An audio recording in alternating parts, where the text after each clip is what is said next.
Hello everyone and welcome back to the Locked In podcast. I am Taylor. I am Dan. I'm also slightly less dead. Yeah. So we're back. We're back in business, baby. Talking absolute dross about the world of football. Yeah, boy. Have we got any Westover updates? Oh, we had a funny one on the weekend. I played my first 90 minutes in a long time. Good Lord. Yeah, dangerous. Are your legs in one piece? Oh, genuinely, at the end of the game, my quads were fucked. Oh, good. That's the first time I've ever had early onset muscular pain. Oh. Like that quickly into gameplay. I was like, oh, fuck. Oh, no. You've definitely hit 30. Yeah, I've hit 30 and I've not been exercising enough outside of the world of football. So, but we had a funny one. The ref, I mean, any of you non-league players out there, you're going to be just so understanding of what's about to come your way. We had a ref that at the beginning of the game, right, he's pulled both the captains to the side and he said, right, chaps, if this game finishes in a draw, we're going straight to penalties. Okay? Rob's let the whole team know that. Rob is our captain at the Westover team. We're like, okay, weird, but fine, we'll take it. And the reason being is that we've got this League Cup format. So what they're trying to do is prevent there being a 1-1 score in terms of points. Right? Why? I don't know. Because you're going to top all the points up. Whoever's winning it wins it. It's not that hard, right? But anyway, the ref's gone, no, we're doing pens at the end. Gets to the end of the game, and it is 1-1. And we go to pens. We win on pens. Right? 4-2. Big Bob Voicey again. Fucking absolute diamond with the saves. Safe hands in goal. Good pen stopper. And finish the game. On the drive back, the manager gets a message from the ref saying, oh, apologies there, Matt, but the penalty shootout actually doesn't count. The game finished 1-1. That's your score. So he's come up with some absolute waffle. Absolute nonsense. Just to, I don't even know why. I don't know why. Yeah. And 20 minutes into the game, he told me to take my ring off. I had a Fitbit on this wrist, strapped up in sock tape. Our famous locked in sports tape, sock wrap, sorry. Covered it in that, made sure that it couldn't impact or hurt anyone, right? 20 minutes into the game, he goes, oh, you, 5. I'm like, all right, fucking hell. Well, what's up? He's like, take that bloody ring off and take that fucking watch off while you're at it. I'm like, okay, mate. Bob's come over. He's gone, no, we can't take the watch off, mate. And the ref's like, why, what's that? And he went, he's got a heart condition. Like, he legally has to have that to monitor his heart rate in case it gets out of control. The ref goes, I don't care. Get it off. Literally, right? I've gone, you don't care. Okay. All right, that's nice. So I've gone and taken it off, took the ring off, and if you do see the highlights, I did shout, to be fair, this ring has blinded about 12 people this season. Like, oh, I couldn't help myself. And then 15 minutes after that, towards the end of the first half, he's come up to me when a goal kick is just about to happen. He's gone, by the way, mate, I'm really sorry about the watch thing. I didn't know about your heart condition. I looked at him and I went, no. The keeper told you that I had a heart condition, and you went, I don't care. Take it off. I went, so don't worry about it. If I die, mate, it's just on your head. And he was like, oh, we're fucking wanted to be angry. And he was like, oh, shit, I can't. So that is your Westover update. I had a shit referee and useless, meaningless penalties. Oh. How's that for an update, Tay? Good. Fantastic. Substantial. 10 out of 10. Thank you. There you go, mate. Let's talk about some people who can actually play football. Yes, good idea. Like yourself, Tay? Ha ha ha! What you got for us today, Tay Dog? First thing is, because we have to relate at least one story to Man United, because I'm a Man United fan. Fair. Onana has said he is open to leaving in the summer if he is deemed surplus to requirements. What this basically means is there's been some happenings in the past couple of days about the fact that Amorim doesn't rate Onana. And I get it. He's shit. So what I found funny was, like, he wants it to come across like, yeah, I don't want to leave, but if I'm told that they're not going to use me, then it's like, no, the fans want you to leave, mate. It's all right. You don't need to act like you love it here. Just fuck off already. Like, oh God. Like, I mean, well, it's Eric Ten Hag's goalkeeper, isn't it? And Amorim has seen that he is dog shit and needs to leave because they bought him as a ball-playing goalkeeper, but his pass completion figures are lower than De Gea this season. And De Gea was renowned for not being able to pass. Able to use his feet. Yeah. So, yeah, I mean, I think he's... People have been saying that he's the worst goalkeeper Man United have ever had, but that's not true. No, that is very harsh. In the modern era, because that's all I can talk about, Taibbi. It just shows that these fetuses have never seen Taibbi because he was the worst goalkeeper that Man United have ever had. So what year was that? 2003, I want to say. Oh, pre-Tim Howard, pre-Carroll.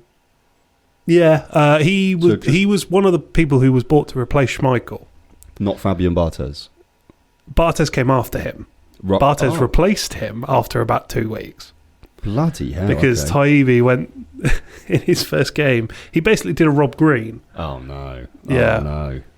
That's not good. And, not good. So people who... and this is starting... Obviously, we've had some dross on the bench, but not too bad. I mean, what are your opinions of Onana? What do you... I really feel for him, to be fair. I do feel for him because he's gone from being the keeper. It was at Inter Milan, wasn't he? Yeah, Champions League final. You know, he's gone from being what was the best keeper in that whole tournament, like in the Champions League that season. And he's voiced this in an interview himself. He's like, there's no way I can go from being voted the best player in the Champions League or best goalkeeper to then being just awful overnight. He's like, that doesn't work. That's not how football works. Although his actions seem to be showing otherwise. Yeah, I was going to say, you can say it all you want. But to be fair to him, right, he has made a lot of individual, his own fault blunders, unnecessary errors and shit, but he's also made some ridiculous saves. So the keeper is in there, he's in there somewhere, but he also has Harry Maguire in front of him. I don't agree necessarily. I know the defence has been shaky. It's been fucking god awful. Some of the stuff he does, I understand he's a professional goalkeeper. I am not a professional goalkeeper. But some of the stuff he does terrifies me because it's like goalkeeping 101, some of the stuff that he doesn't do. Yeah. I mean, you look the other week when Dorgu basically scored that own goal. It wasn't an own goal, but might as well have been.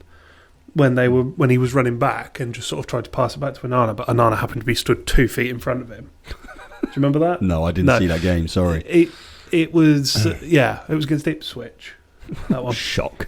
And it's just like so it's clear to me that if Dorgu's doing that, he hasn't shouted. So why hasn't he shouted? And I've noticed that when he goes to catch a ball, he waits until the ball's here until he moves his arms. He jumps without his arms and then at the last minute goes like that. Yeah. That stresses me out. And when he pats the ball, he pats it forwards. Yeah, which is sideways. Literally the first thing you're taught as a goalkeeper is don't save it into danger. Yeah. Always put sideways. it around the post. It's better going out for a corner than it is out to an attacker. And it seems like every time he parries a ball, it goes outwards. To the feet of the opposition. Yeah, and he does just flap at it and stuff like that. And it's just like...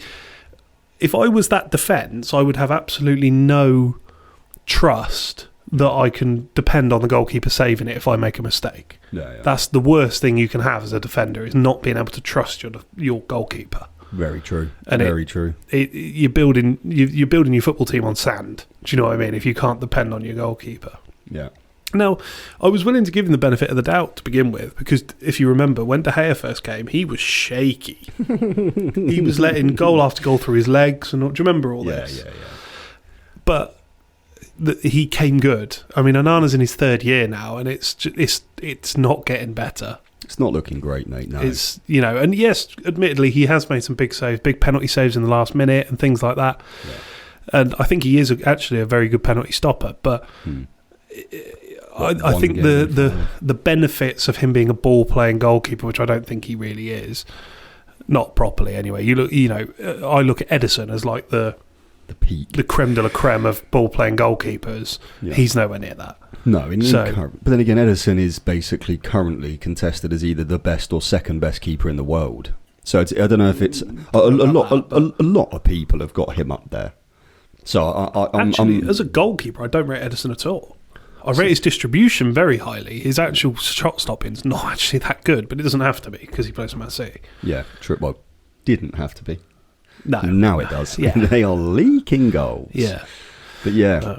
I mean, I've heard some names thrown about, and some of them terrify me, and some of them excite me. Bart Verbruggen is one of them from Brighton. James Trafford, I've heard. Wouldn't be against Trafford. The one I want is Diogo Costa from Porto. Oh, okay. Which is quite likely, to be fair, considering Amorim. Goalkeeper. Absolutely amazing goal. He's the goalkeeper we should have bought. It was a toss-up between them, but obviously Ten Hag, having worked with Onana before, he went with Onana because they were roughly the same price. They were, I think, Costa's maybe a year or two younger. But, yeah, similar goalkeepers, but Costa's much better fundamentally. And I think he'll be more expensive, don't get me wrong, than someone like James Trafford, but... Yeah. I think, if you're going to start trying to build... You could have him as your goalkeeper for 10 years quite easily because he's only 25, 26. Who, that Diogo? So, yeah, Diogo Costa. Oh, he's quite young. I didn't realise. Because that Trafford, have you seen the clip of, Lescott and Ashley Cole? They're talking about the England under 21 Euros or something, like last year before. And they both said that, in essence, Trafford won them the tournament. Like, he literally... Everything he did... was perfect in that tournament. I know there is a huge difference between under 21s and then international, but men's, but still. And also his record for Burnley this year. Yeah. Was it 27 clean sheets? I know the defence obviously have a massive part to play in that. The team have a bigger part to play technically than the keeper, because if he's not taking any shots on, then he's not really being used, is he? He's not the one keeping that clean sheet. But yeah, I don't know. I've not seen enough of either of them in real game. To have a proper opinion of them both. Nor me, really. I mean, I'm not going to say I'm an expert on either one of them, but I think if I was given the choice, I say they're going to be cheaper. I don't know that they are, because they're both Premier League, well, they will be Premier League goalkeepers, and that immediately inflates the price. Right. So I don't know. It depends on how much they're looking at for. But I think that a new goalkeeper is definitely needed. Yeah, I agree. Manchester United. I agree. There we go. That's a good little start. Cheeky Onana getting up to mischief. Oh, you'll like this one. So it's come out in the last 24 hours. There's been a lot of noise about Tyler Dibbling. Yeah, from Southampton. And there's a lot of Premier League clubs interested in him. And in the last day or two, Man United have come out as saying that they're actively scouting him. Okay. Apparently, so I've heard, from Amorim likes him to be that sort of right wing back. He's going to convert him, by the sounds of it. This isn't coming from Amorim, this is coming from journalists, but this is what I've heard. So I heard Goldbridge talking about him last night, because Man United are also looking at Trincao. From Sporting, used to play for Wolves and Barcelona. Winger, little fella. Yes, that's it. Rapid. Yeah, he's a good player, and he's played for Amorim before. Mm-hmm. And he was talking about, would you take Trincao for about 30 million, or would you go for Tyler Dibbling for 45 million, which is what they thought it would be. Southampton have clearly heard all this noise from people like Liverpool and Manchester United, and they've put out today that they want £100 million for Tyler Dibbling. They're never going. They can't get it. How? What? £100 million. But his stat. I mean, granted, Southampton currently are the lowest point-scoring Premier League team at this stage of a calendar season, right? But what's his stats? His dribbling is incredible. Like, I've seen him enough times now in highlights and actual gameplay. Yeah, he is clearly a very, very talented footballer. Very good ball carrier. But where the fuck are they getting 100 million from? What, based on what? What the fuck has he won? What's he done? Yeah, this is what I mean. It's people were saying, well, look at how much Rooney was. He was only 16, 17 when Man United bought him. But have you seen what he was doing at 16, 17? Tyler Dibbling's 19, and he hasn't done anywhere near what Rooney did at the same age, or younger in Rooney's case. That is mental. And I just think that they're taking the piss, because I almost guarantee he's got a relegation release clause. And that relegation release clause ain't going to be 100 million. No. There's no way. The Premier League wouldn't allow it because it's not fair market value. No. So where have they got that from? I really can't. To be fair, I don't know. It's not like they've got the next Messi on their hands. I'm sorry, he's not that special. If he was, he'd already be at a Barcelona. Well, this is what I mean. He wouldn't be coming it. through the Southampton Academy. Someone would have had him at the academy. Now wait a minute. I know the Southampton Academy is incredible. Well, yeah, I don't know. But you look at how many players now move academies. Yeah, of course. Yeah. Like we look at Chido Obi Martin and Aidan Heaven. They were bought out of the Arsenal Academy to Man United. Yeah. I've got a feeling that it would, your Bayern Munich's, your Real Madrid's would have just had him. Yeah, if he was that electric and that exciting and that new, like, he's the future of fucking English football, let's say, then yeah, of course they're gonna try and get their name in the hat. Especially the German leagues.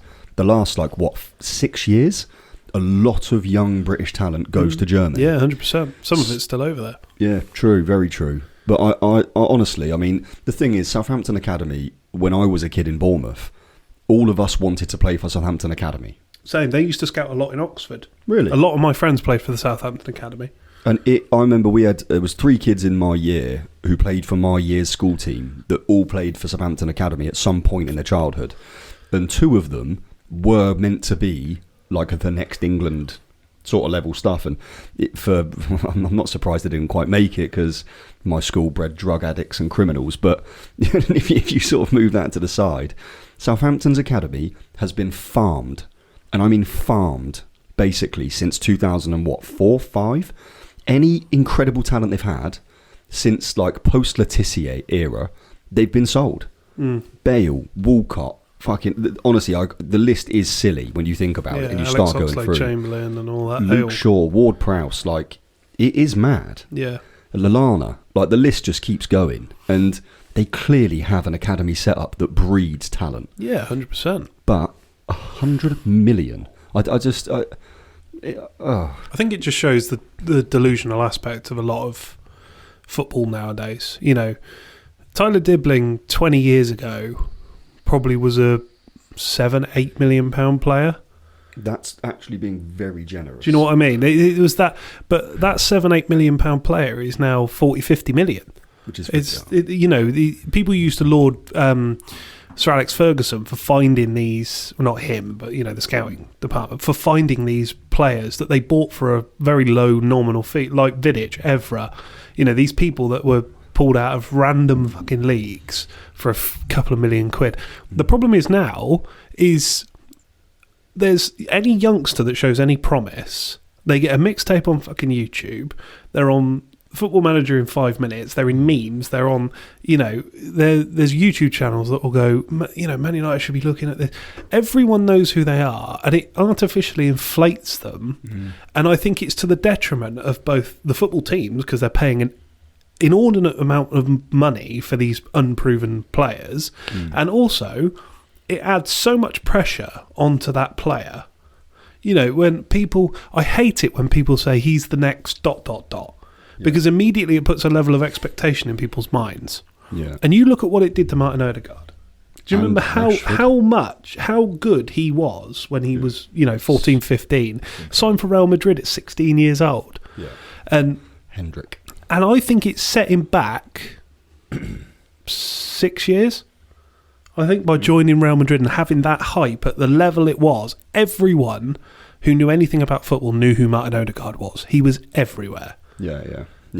And I think, if someone, let's go back to him, like Wayne Rooney, had grown up with that, would he have reached the heights, or would it have been a smoother? His brain's different. Yeah, I know. It's a bit like Cole Palmer, where he's just too stupid to feel pressure. But I don't think Rooney was stupidity. No, I think it was not. just the most incredible form of self-belief I've ever seen in a young athlete, full stop. Although saying that, I will genuinely say, based on watching performances on big stages, Lamine Yamal is he has to be the closest equivalent I've seen. Insane. At 16, 17 years of age to a Wayne Rooney. Who thinks they're just going to go and batter Thuram in the Euro 2004? Yeah. You have to be wrong in the head, or an absolute wizard, and he clearly was. I mean, there's levels, isn't there? He is generational. Yeah. If he carries on this trajectory, he will be Messi, Ronaldo, Bale, that level. Yeah, but he has to continue it, and that's the hard part. Yeah, it's like you look at that. I don't suppose you'll remember him, but do you remember a youngster called Hachi Mastor? Why do I know that name? Where was he at? He was at Milan. Yeah, well, I think I do know that. He had name. 5-star skills on FIFA and everyone loved him. Right, okay. And he was looking unbelievable. Like, you see the clips of him and he just makes all these youngsters look like kids, and he looks like a bloke playing. Do you know what I mean? It looks that different. He never played more than, I think, one game for Milan. Wow. He got to a level, and then if your mentality slips, that's it. If you game maintain a level where you are at 14, that ain't going to carry you very far. Do you know what I mean? You might be amazing when you're 12 if you're the level of a 14-year-old. Yeah. But if you're 24 at the level of a 14-year-old, you're going to be pretty shit. Yeah, you're going to get battered. And it just, you see, for every wonder kid that goes on to be amazing, probably 3 turn out to be fuck all. Yeah. I mean, you look at like the Chelsea Academy, the amount of people, Charlie Musonda, you had Marco van Ginkel, Josh McEachran, all these players who were like lauded as the next ... Yeah, never happened. And in that same academy was Kevin De Bruyne. Yeah. Do you know what I mean? So you get one Kevin De Bruyne and you get 5 Josh McEachran, who's now 32 and playing at Oxford. It's, crazy. Yeah, The football pyramid is a vicious pyramid. And it is modern day weird slavery, but not slavery because they're getting paid, I know. But do you know what I'm saying? Like, you are buying and selling people. It's mad. Yeah. Buying and selling kids like before they're even fucking 18 years of age, and you're buying them from some, I don't know, African team somewhere. Literally, that's what Man United did. They bought a 19-year-old from the Malian First Division. Yeah, like what's going on To be here? fair, he looks sick, but... Oh, right. There we go. Sekou Kone. Oh, okay. You know that name? No, I've not heard him yet. He's been on the bench a few times. He does look good, though. Nice. Yeah. I like it. What we got next? Hey? What have we got next? Here we go. Oh, yeah. Oh, here we go. Have you seen this? I haven't. No.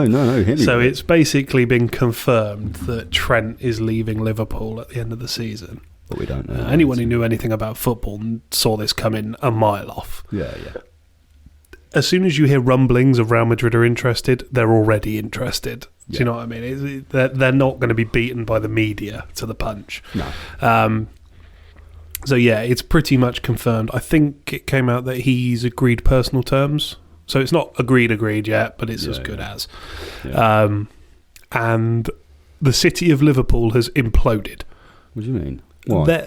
On social media over the last 24 hours, they have, honestly, I know some of them are jokes, but I know some of them aren't, where they're calling him a snake, they're calling him, not fit to wear the shirt, he shouldn't play the rest of the season.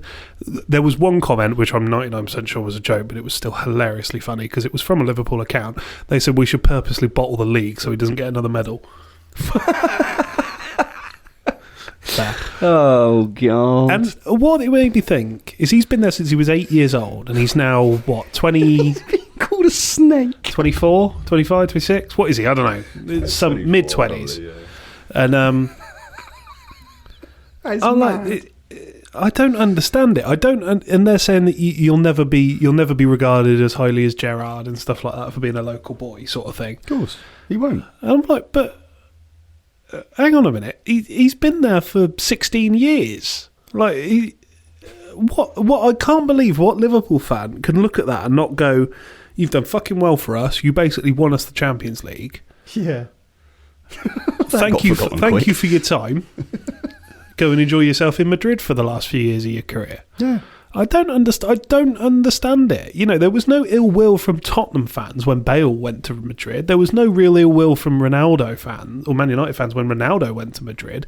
No. I wouldn't even say Trent's their best player, but these things happen. Madrid has a pull that no other team, not even Barcelona, can touch. The sort of pull that Real Madrid has to footballers. It is the top of the top of the top. If you get to Real Madrid, you've made it. Yeah. You've completed being a footballer. Yeah, literally. It's unrivaled by any other team. No, yeah. There might be individual cases where people really want to play for a team, but as a general rule, as a general football fan, Real Madrid is your peak. Madrid is the pinnacle. I'm amazed well, I'm not amazed because they're Liverpool fans, but Here we go. I think any other team would just say, thanks for your service, cheers for being a really good player, Oh. all the best sort of thing. Do you know what I mean? If for whatever reason, I don't know, I don't know who my favourite Man United. I was going to use a Man United player, but I don't fucking hate all of them at the minute. Yeah. De Ligt, I suppose. If he then decided, fuck it, I'm going to Real Madrid, fine. He's earned his way to the opportunity. Yeah, too fucking right. If you got to put yourself in their shoes, Of course. and think, Trent's from Liverpool. He's played for Liverpool for 3/4 of his life. Yeah. Why can't he go and experience something else? And I think they distinctly forget that Steven Gerrard nearly signed for Chelsea. Nearly, but he didn't, and that's the point. He had the isn't it, meeting. He was in London. Yeah. He thought, do you know what I mean? Everyone says he's this amazing one-club man, but he actively seeked, is that a word? Sought a move away from Liverpool. So, I know that he's a god in that city, and rightly so, I think. But Jesus Christ, yeah. But he's not. He's not. It's not white, pure white, is Exactly. he? I know what you're saying. I think what you're talking about here, though, is primarily adults that are so emotionally attached to a badge and a club and a colony, whatever, and they don't really understand, or they're not willing to put themselves in the shoes of the individual, because if that lad has literally played for at academy level since the age of 8, and that means that you're training a minimum 3 times a week. Plus your game, minimum 1 game, probably 2 games a week. Like the lad that was at my school, I'm not going to name names, but he dropped out of Southampton Academy after being given a pro contract at 14. And he said, I can't do this anymore. Because from the age of 6, I think at 5 he was at Everton Academy. Then he came down to Bournemouth and he played at Southampton. And his parents had to commute him every 4 days a week, man. So potentially London. You don't even know where he's playing. Like, ridiculous. So eventually it was just too much pressure for him as a child while he's trying to do his GCSEs. And he's like, do you know what? I don't even care. Just sacked it in. And he was like another level for... I've only ever played against 2 kids, and it's like, fuck, wow. Okay, wow. Like, I see it. And he was one of them. Used to play end-to-end with him at a place called Pine Park.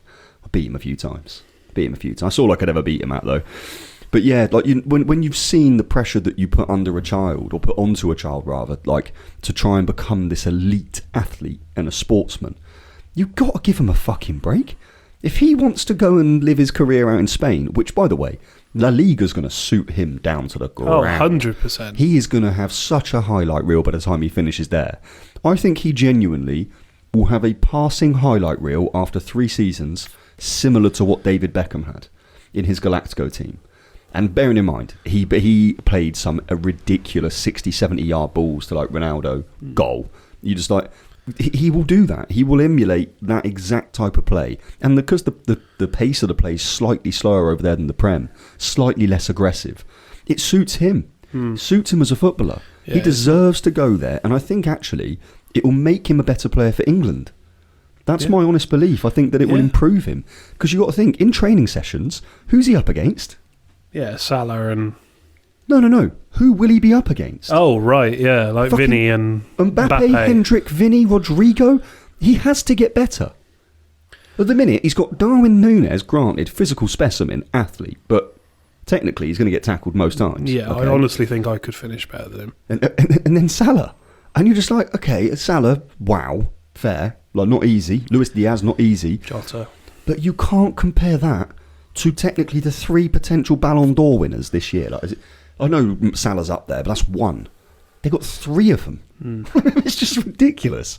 So for me, as a specific team fan, get him over to Madrid. Get him playing football. Get him loving football again. I suppose the only drawback I would think is the shoes you've got to fill if you go to Madrid. Because they are very, very fickle, those fans. You look how quickly they turned on Bale. True. And they're very fickle. If he goes in, because Danny Carvajal has played for that team for 10 years and has been pretty much an ever-present and has been solid as a rock for 10 years. Who's been starting for them right back this year? Because it's not Carvajal, is it? He's been injured. Who's the lad? What's his name? No, it's a young Spanish lad, isn't it? Not Fernandez, no. No, Camavinga plays left back sometimes with Ferland Mendy. Yeah. It's Fran someone or other. Okay. Fran, I think, is the young kiddie who plays. I can't think who they might have another right back that I'm forgetting, but because they had people like Odriozola for a while, but he left. Yeah. Can't remember. Fran something or other, I think his name is. I mean, that's probably one of the first times in, 15, 20 years that we can't name the right back for Real Madrid right now. Yeah. And that's crazy. So I think that... To be fair, for a while it was Alvaro Arbeloa, so... Very remember that period? Good point. Yeah, he went from Liverpool, didn't he? Yeah. Jesus. Dog shit. Just shows how good that team is, that they can fucking slot Arbeloa in there and still win the league. Yeah, it's insane. But it's an interesting one, this Trent thing. I think that it's going to divide a lot of people. Personally, I don't give a fuck, but it's interesting. It's just nice to talk, Dan. Fucking hell. No, I enjoy the conversation because it's interesting how much pressure people want to put on a young man. Like, all he's trying to do is play what was his hobby as his career and do it to the best level he possibly can. Granted, the fella's on 200k plus a week. He's not exactly fucking struggling in any other aspect of life.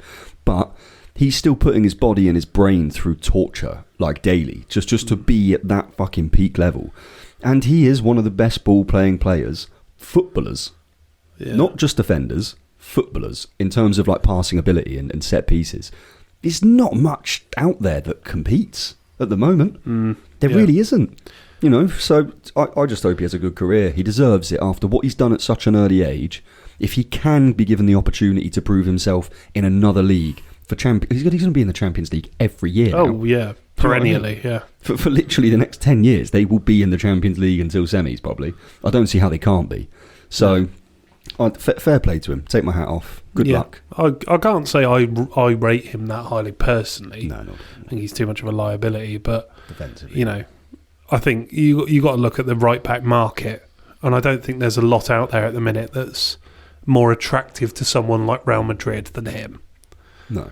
Do you know what I mean? Kyle Walker's way too old now. Yeah. And good. I don't think he's particularly good anymore. No. As soon as he lost a yard of pace, that was him done.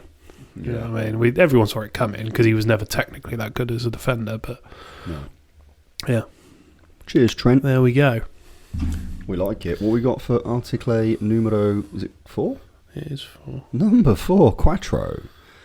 That's what he's going to tell. Oh yeah. This is from about a week ago. Okay. Old news. But Giovanni Kenda. Have you heard of him? I think I've seen the name on FIFA. Sporting. Another Sporting player. Was basically nailed on to go to Man United. It was like big news that he was going to, wanted to join Amorim, and it was about a £50 million move for the 17-year-old right wing back. Basically, was Amorim's starting wing back, and he's joined Chelsea. He's agreed to join Chelsea. What? Yeah, so I don't know what's happened. Whether it was what. That noise, sorry. What noise? It come out your throat then. Oh, I don't know what you're on about. Yeah. Yeah, I don't know what's happened behind the scenes for this sudden change, but he's joined a team that's got 412 wingers as a winger, and apparently one of the drawing factors was that they were going to play him as an out-and-out right winger behind 13 other people. I'm like, I don't get... I get that Man United are not in a good place at the minute, but you look at someone who's 17, you've got the potential to be there for 15 years if you want to. By then, they'll have a 100,000-seater stadium. They will have had ample time to rebuild, and you could be a founding member of that rebuild. Do you know what I mean? Oh, Lord, I don't know if that sounds as attractive to me. I was going to say, I don't think there's anything behind the scenes here. I think he's just watched Man United play football this year, and he's gone, do you know what, actually, fuck that. Because what? I don't see any promise or hope at the moment for the next 2 years. No, neither do I. And the killer is now, mate, you've got 17-year-olds and 18-year-olds and 19-year-olds like being put into very, very, very like peak level positions, the Champions League finals, Champions League semis. If he doesn't get the opportunity to play in the Champions League, he's missing out on a huge thing in his career. Huge thing. And I don't see how... I know what you're saying about 15 years, but he's a kid. He's 17. He's not thinking about fucking Christmas, let alone bloody 15 years. He can't think that far ahead. He's probably got GCSEs to be doing. No joke. I know what you're saying, but I just think that... I mean, the Chelsea bit's mad. Going to Chelsea... You know, if it was Arsenal... Get it, yeah. Or Liverpool, Yeah. you know, as Salah's replacement, or something like that, fine. No. But Chelsea, they're not even nailed on for the Champions League. They're struggling at the minute. You know, half their team's not playing well. It seems like my what's his name? Enzo Marchesa? Maresca. That's his name, Maresca. Yeah. It seems like he is very militant with how he plays his football. Supposedly, the other day, it came out that he has said to his players that if you do something I don't like, you will not play. I'm like, that must not be a good thing. You know, this is what this is what sort of sparked the debate about why Cole Palmer's playing so badly, is because Cole Palmer's a very expressive footballer. Yeah. And if he fancies hitting one from 30 yards, he's good enough to be able to do that. Apparently, Maresca doesn't like that. And that's why he's not playing. Because Maresca wants to play a very specific brand of football, and if you do not conform, you do not play. It sounds very, very Pep-esque. You know, hearing that in terms of you play my way or you don't play, like, you know, because Grealish, for example, you've bought one of the most creative English talents that was in the Prem when they bought Grealish. Yeah, and yet he has not been allowed or even tried to express himself as 50% of the player that we saw at Villa. So, you know, he does... Pep takes players and says, this way or no way. He's done it with loads, Zlatan. He's done it, you know, throughout his whole managerial career. He's told players, you're doing it my way or you can, you know, jog on. So if he's got the same... If he thinks that's how you breed excellence, which is what Pep has proven over the last 10 years, then it's kind of hard to go against what he's saying. But personally, as a football fan, I want to see unique moments of pure talent and creativity. And if you take that out of football, which kind of is football now, there's not very many moments. You look at the goal of the month, like highlights from 2006 to 2012 in the Prem. Just fucking Zoltan Gira fucking twat one from 40 yards. But it was just constantly. Every week there was a goal and you're like, oh my days. And you looked forward to watching Match of the Day. Yeah. For the goal of the month. I loved it, mate. And now I've got nothing to watch. What am I watching this for?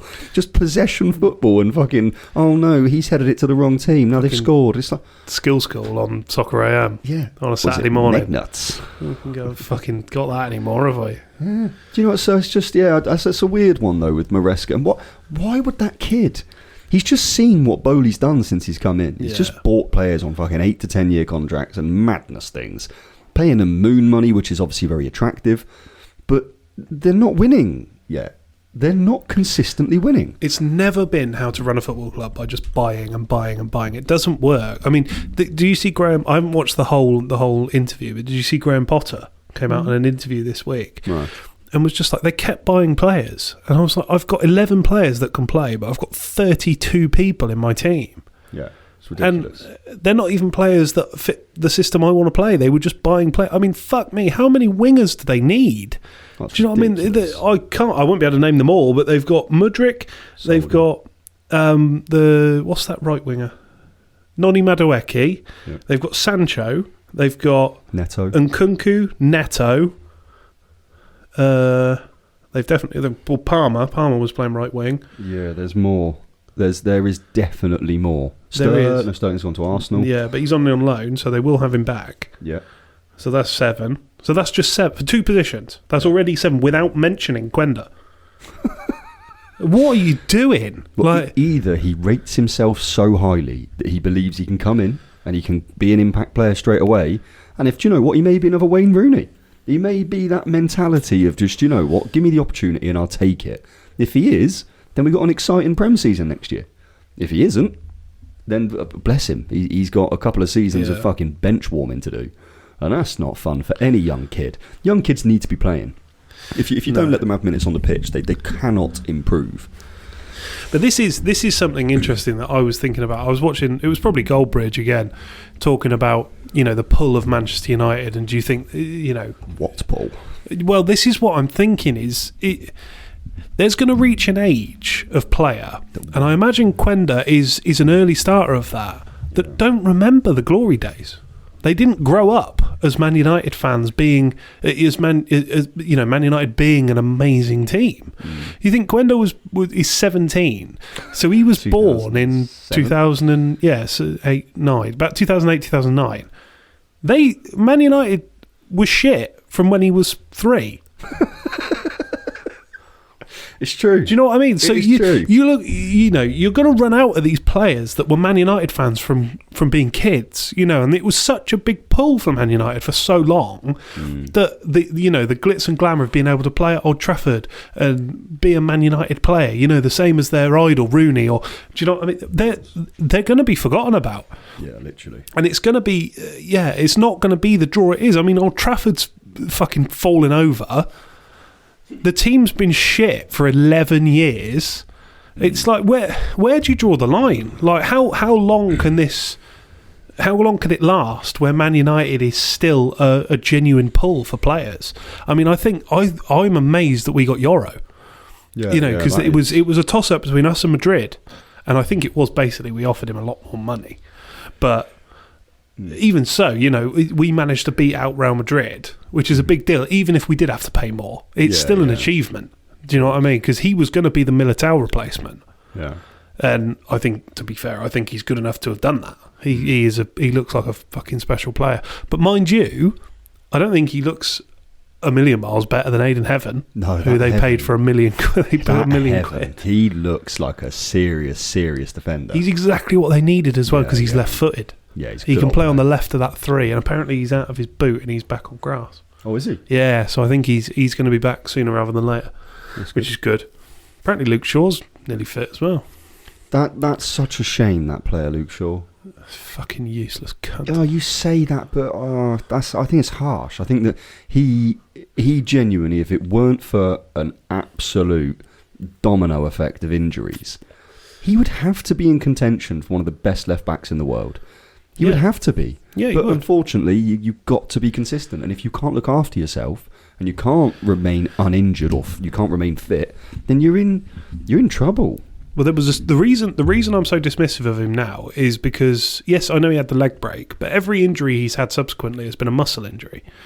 And there was a source from Man United. It came out, it was either on Goldbridge or on one of the other United channels, where a source around Man United said that it's because he doesn't warm up properly, that he gets injured all the time. And if that's true, I have absolutely no fucking sympathy that he's injured all the time. No, of course. If it is and you're true. A business owner, right? I am, yes. If I suddenly was ill for an 18-month period, would you continue to pay me my full wage? I would do what is necessary by law. Exactly. But am I going to be looking at you as the future of my business? I can't. You literally can't. If you're he's been drawing in £185,000 a week every week for 18 months, and he hasn't played a fucking game. That is bad business. That is what that is. That is poor. But he managed to mystically get fit for the Euros final, and then was suddenly injured again straight away. Well, did you hear? I don't know how true this is, and I don't want to spread bad rumours, but apparently he's also obsessed with COD. It's one of the big multiplayer online fucking console games, and when he's injured every year that gets released. Yeah, it's like Neymar on his sister's birthday, isn't it?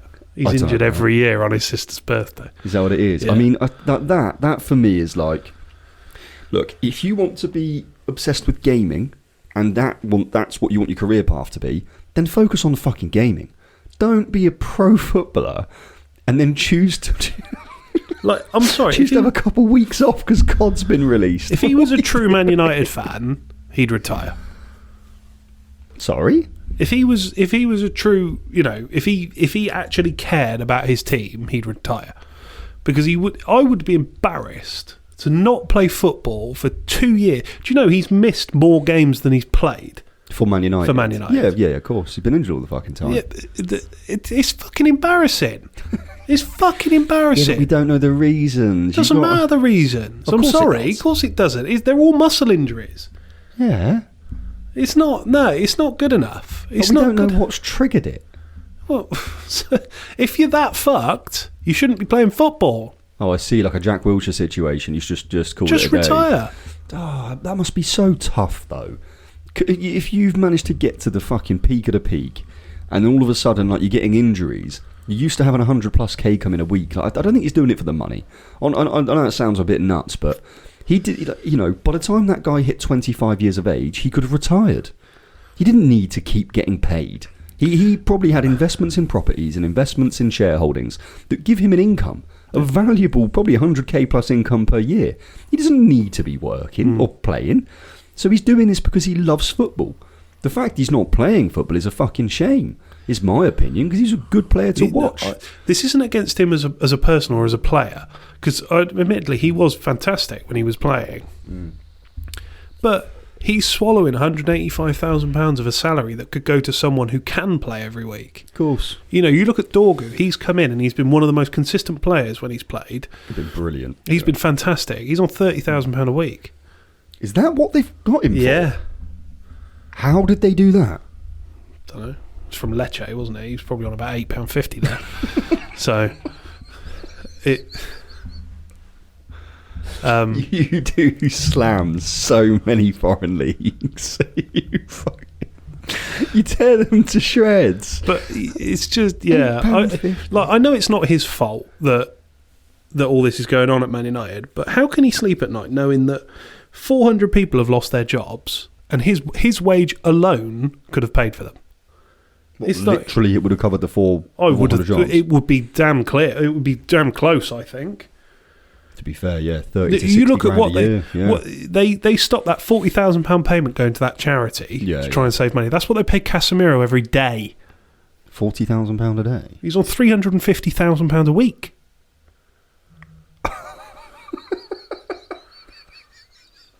This is why it's laughable. They've got It doesn't make any sense. He's on 350. Rashford's on 325. Sancho's on 300. Bruno's on 275, I think, or 270, something like that, which is that's the only one that's warranted. And then, yeah, you've got Shaw on about 185. Maguire's on 190. No, he's not. He is 190. It's the end of that contract when he was good. He signed like a 5-year deal. Oh, right, okay. Still, that's a fucking joke. Yeah, that is a joke. Like even Lindelof is on 120,000. I think Eriksen's on 150,000. It's like the worst business management ever. It's way inflated. Like, for the quality of player that's there, the wage bill is insane. Like, I think they're the 4th highest wage bill in the league, but they're 14th. Who is it? There was a podcast recently with all the ex-pros, and then someone made one of the best comments I think I've heard about this whole United downfall. The current players are living off the success of the 2008-2012 team. They are literally being paid because of the fucking efforts and the medals and rewards that were achieved during that era. And now the modern day kids are picking up salaries so disproportionate. Yeah. They genuinely, how they have any player being paid more than Bournemouth players right now is genuinely astonishing. Yeah. Because how can you pay players up to... I think the highest paid player at Bournemouth is that Evan Nilsson. And he's on something like 95 grand a week. Yeah, it'll be something like that. Which is still a fucking absurd amount of money, by the way. Before we go like saying, oh yeah, but that's low nowadays compared to the market. £5 million a year, isn't it? But still, like... And they are producing results that are putting them near fucking Champions League spots. Yeah, I mean, there's a couple of reasons why. Obviously, Man United brings in a lot more money, I know, so they can afford to pay people a lot more. Yeah, but also, they get stiffed. Man United have been overcharged. Even when Ferguson was in charge, they got overcharged. Because people know they've got money. Of course they do. They know that they've got a lot of money. Yeah. So they used to... Like, the fact that Ajax could, with a straight face, ask for £80 million for Anthony. And the worst thing about it is Man United fucking paid it. Like any other team would see him for what he was at the start of that transfer window, where Ajax were asking for 30 million quid. Yeah. I think if they'd paid 30 million, yeah, okay, it's a bit of a toss-up. If he turns out not to be great, it's not the end of the world. You'll get 20 million back. As soon as you get bought for the same money as Paul Pogba, the writing's on the wall as far as I'm concerned, because either you're a world beater or you're a letdown. Did he get sold to Betis? No, he's on loan. He's only on loan. But a lot of these, I think, are going to become permanent. So I think Rashford, it's looking like he's going to permanent. I think there's an option for 40 million. I think there's an option. I think there's an option for Anthony at 15 million, I want to say. Oh my God. Literally just the worst business ever. Yeah, because even with amortisation, I think they still owe 40 million on him to Ajax. So honestly, well, did you watch the Ratcliffe interview? No, not the whole. I don't waste my time on the whole thing. But they still owe this year. Even if they buy no one, they'll pay £89 million in transfer fees for previous players that are already at the club.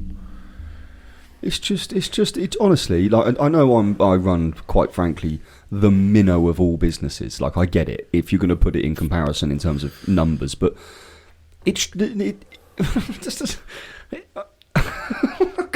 I can't make any sense of what I'm hearing. No. It doesn't make any sense. I mean, all this is proving to me is that money doesn't exist. Yeah. I'm just floating fucking figures round on a screen because I'm saying that now you've got 20 million debt to me, you've got 50 million debt to me, I've got 120 million debt to you. Let's try and write that off and call it a fucking 60 million. What is going on? Yeah, Man United are over £1 billion in debt. I mean, that's not absurd nowadays. I know it is literally absurd, but compared to, I think it was the other big English club, that's Chelsea, not a million miles off that. Who was it? No, but the problem is 736 million of that are still from when the Glazers bought the club 20 years ago. Where they've just been creaming the cash out, yeah, of course. Yeah, because they haven't paid any of the debt down. They paid £40 million in the last 3 months in interest payments. Who paid? United to the Glazers? United. No, United just paid to the bank. Just as lost money because they've got such an enormous debt, and then they've got 300 odd million pounds in transfer debt. It's just a fucking joke. You look at how that club's been run; it should be criminal. Well, what the Glazers have done. They have, when the Glazers bought Man United, they had no debt at all. And they leveraged the purchase of Man United. I don't even know how this is fucking legal, but it is. Is they leveraged Manchester United on a loan to buy Manchester United. Yeah. Why? How? How did that pass the fucking Premier League's fit and proper test? Because that, my friend, is literally the definition of modern day banking. Yeah, no, I understand. I know that it happens in property all the time. I know that's how property, generally, how it works on big scales. All assets. It's just, when you look at every other team, and yeah, okay, they may not put in loads and loads of money, but they don't take out money. That's the one thing you don't do with the football club, because it just takes away from what the club is. No other team has given away dividends. Not one? Not one. You serious? Yeah. You see, now this is the thing. This is the conundrum, though. So, because we look at what every other club does, I think when I say we, I don't mean United fans. I mean just like anybody who loves football. You look at what every other club does, and that becomes the benchmark.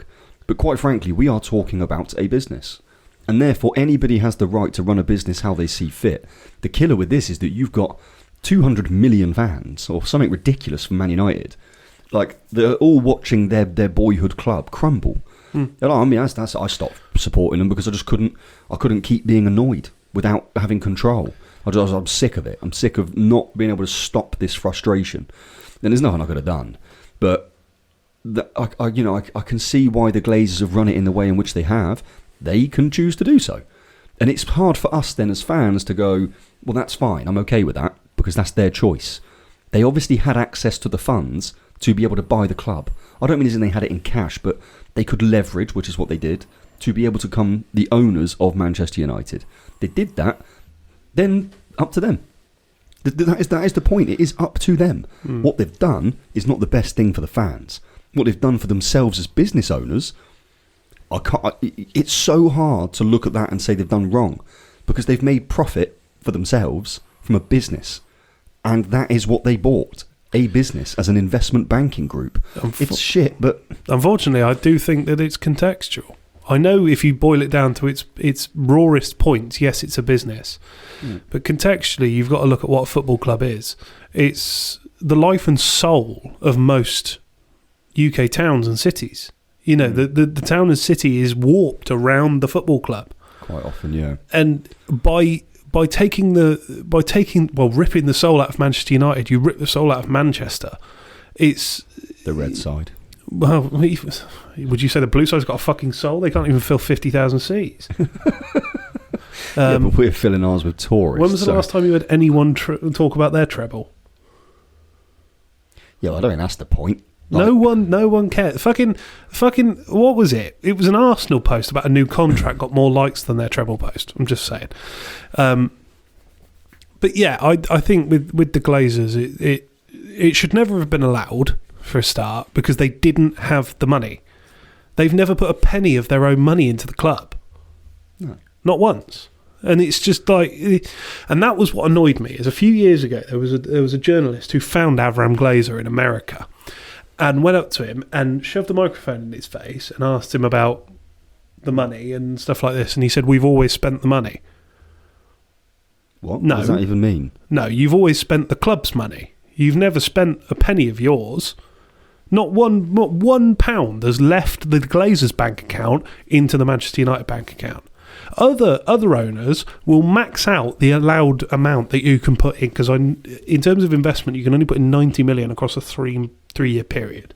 Is that all you're allowed to put in? Yeah. I think that's towards players. I think you can buy like a stadium or build a ground or whatever, but towards the players, it's £90 million that you can invest. So so in theory, with the Levy situation at Tottenham, I know he's not the main shareholder, but he is the chairman technically for Tottenham Hotspur. Yeah. Is he putting? You know, he built the stadium, or they built the stadium. I mean, nobody is going to go into their own bank account and go, "Oh, I've got 500 million sat there. Let me go and put that into bricks." What they're going to do is they're going to use that cash, borrow against it, to then access the assets, which is what this is, like you say, the big property magnates, the Donald Trumps. They don't spend their own money. Well, otherwise they can't be rich. This is what annoyed me, is Sheikh Jassim, the guy who went to buy Man United when it was up for sale, was going to do that. Yeah, but he's worth like 3 trillion. Yeah, I'm just saying. Yeah, you had the opportunity of a unicorn that could do that. He was going to pay off the debt on day one. He was going to build the new stadium out of his own pocket. He was going to rejuvenate the area out of his own pocket. He was going to redo the training ground out of his own pocket. Yeah. And that's what annoyed me, is when Ratcliffe came in, I wasn't happy because I wanted Qatar. But I thought, okay, well, here's a bloke who supposedly grew up as a Man United fan. He's going to do what's in the best interest of... And he's done nothing of the sort. He's just another Glazer with an English accent. You reckon? I don't know. I think at least he's now looking at the business operations and making financial amendments and changes. Like, I'm not saying they've all been perfect or the right choice. Of course not. But he definitely hasn't looked at it in the exact same way, because he's tried to recruit the best of the best for their positions. He's at least done that. Nobody could... When we heard, or when everybody heard about, signing this guy from Newcastle, that guy from Man City, that guy from... That is literally cherry-picking talent. And I'm sorry, if you're going to do that, it means he's trying to make a change. If he just left all the staff as they were and didn't have any influence whatsoever, then I would agree with you. But I don't think that's a fair comment after... how long has he been in there now? A year? Coming up for the end of the season? He needs time. He needs a lot of time to understand what he's just fucking bought into, because that thing's a mess. Watch the interview. He did seem very uninterested. He seems fucking clueless about football.